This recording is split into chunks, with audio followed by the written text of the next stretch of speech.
Clip है उसको ना काट कर एक तहरीक लब्बैक के मुबल्लिग हैं पीर सैयद अहमद शाह साहब भावलपुर वाले, उनके साथ जोड़ा गया है कि आपने मेरे बारे में ये वो वहाँ अल्फाज काट के लगाए गए कि आपने कहा है जो हमारे नाम पर कोई दुकानदारियां चला रहे हैं, तो ये आपने तहरीक लब्बैक को कहा है।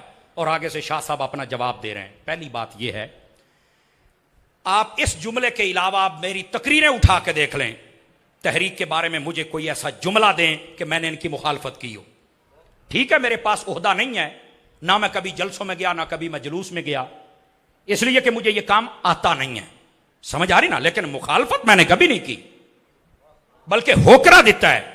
कई मरतबा मुझे पर्ची आती है, बताइए कि हम वोट किसको दें। मैं खुले लफ्जों में कहता हूं, मैंने कहा जो रसूलुल्लाह की खत्म नबूवत का नारा लगाता है वोट हम उसको देंगे। समझ आ रही मेरी बात की? कभी भी अल्लाह रसूल का फजल है, मेरा दिल मुतमैन है, मैंने कभी मुखालफत नहीं की। लेकिन ये जिसने किया है, ये उसने क्लिप काट करना, हालांकि उसी प्रोग्राम में बैठकर, हाफिज साहब के उसी प्रोग्राम में बैठकर मैंने जो बातें तहरीक के लिए की हैं वो सब सुन रहे थे, क्योंकि हर बंदा अपना नुक्ता नजर पेश कर सकता है और हमने किया पेश।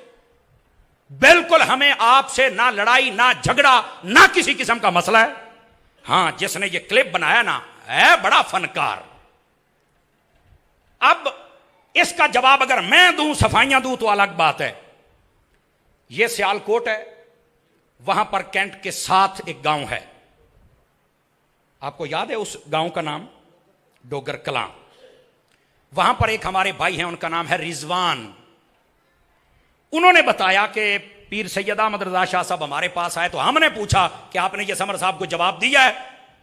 उस बंदे ने, अच्छा वो तहरीक लब्बैक का बंदा है, उसने मुझे बुलाया और तकरीबन अभी 15 दिन नहीं हुए मैं उनके पास से होके आया। उन्होंने कहा कि शाह साहब ने कहा नहीं, ये लोग दावत इस्लामी को लड़ाने की कोशिश कर रहे हैं और तहरीक को, हमने ऐसा कुछ नहीं किया। अब ये अगर कोई उनका नंबर लेना चाहे तो मुझे बता दो, मैं नंबर देता हूं, तुसी आप तसल्ली कर लो। नहीं तवज्जो फरमाइए आप हज़रात, ना मेरा कभी ये जहन है और ना मैंने इनको कहा है। ये वो लोग जो कहते हैं ना कि तुम करते कुछ नहीं, तुमने किया कुछ नहीं, तुम फुला, मैं उनको कहता हूं बस करो, या मुमताज कादरी दा नाम लेना छड़ दे हो, तो या मेहरबानी करो यार ताने देना छड़ दे हो।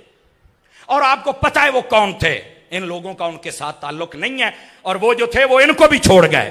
उन तो समझ आई गई होती ना, क्योंकि हम बहुत सारी बातें पर्दे में करते हैं। लेकिन बहरहाल ये लोग अपना काम करते हैं, हुजूर का इश्क फैलाते हैं। इनके साथ हमारी अगर कोई कहे भी ना कि ये लड़ाई है, आप कहें समर साहब कह के मेरी लड़ाई है ही कोई नहीं, आपने तवज्जो नहीं, हमारी कोई लड़ाई, आप निकाल के दिखाएं हमें कभी भी ऐसी बात। और शाह साहब ने कह दिया कि मैंने कहा ही नहीं, तो गाल मुक गई। समझ आ रही है ना? तो गिरामी कदर हजरात, अब ये लोग ऐसे ही अभी तक वो फितना फैला रहे हैं। और मुझे लाहौर के एक जिम्मेदार शख्सियत ने फोन करके कहा कि यार अल्लाह दा हूं तू ना जवाब ना देवी ताकि मसला बाद ना जावे।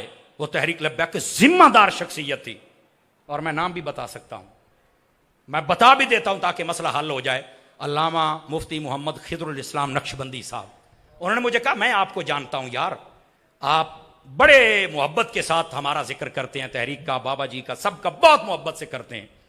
ठीक है, आपके पास कोई ओहदा नहीं है, वो एक अलग बात है, आप जलसे जुलूसों में नहीं आते अलग, लेकिन आप जिक्र करते हैं। लेकिन लोग इसको फितना बना रहे हैं, तो जो फितना बना रहा है उसे बचना चाहिए। समझ आ रही है ना? और अगली बात भी सुन लीजिए, हमारा बिल्कुल कोई तनाजा नहीं है, कोई तनाजा नहीं है, कोई तनाजा नहीं है। उनको अपने हिसाब से काम करने दीजिए और हमें अपने हिसाब से काम करने दीजिए, बस फाइनल लास्ट बात खत्म। ओके, बस इतनी बात है। अब इस क्लिप को भी जरा वायरल करो, उन्हें पता चले कि जब कहने वाला कहता है कि मैंने कहा नहीं है, और जिनकी बात को साथ मिलाया जा रहा है वो शाह साहब कहते हैं कि मैंने ये कहा नहीं, लोग हमें लड़ा रहे हैं, तो फिर बस करो लड़ाइयां, मैं दब्बी फेर दे हो। समझ आ रही मेरी बात की? बस अल्लाह ताला समझने की तौफीक अता फरमाए। अब आइए जरा अगली बात, इस पर मैं इतना ही कहना चाहता हूं, बाकी जे तुहानू ओ गल लभी है, हुण महीना डेढ़ महीना रमजान शरीफ च गल हुई है ना, तो तुहानू होर क्यों नहीं लभी? लभो, फितना करने वाला कभी भी नहीं ढूंढ सकता है। अगली बात भी अच्छा, ये भी एक बात बड़ी खास है।